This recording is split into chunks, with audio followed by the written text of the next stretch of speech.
യുഗം ഞാൻ തപസ്സിരുന്നു ഒന്നു കാണുവാൻ. കഴിഞ്ഞ കാലം കൊഴിഞ്ഞ സുമം പൂത്തുവിടർന്നു. ഒരു യുഗം ഞാൻ തപസ്സിരുന്നു ഒന്നു കാണുവാൻ. കഴിഞ്ഞ കാലം കൊഴിഞ്ഞ സുമം പൂത്തുവിടർന്നു.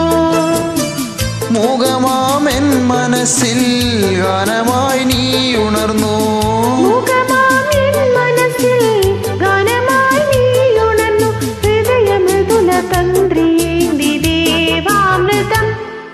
വൈശാഖ സന്ധ്യേ നിൻ ചുണ്ടിലെന്തേ അരുമസഹിത നടന കാന്തിയോ.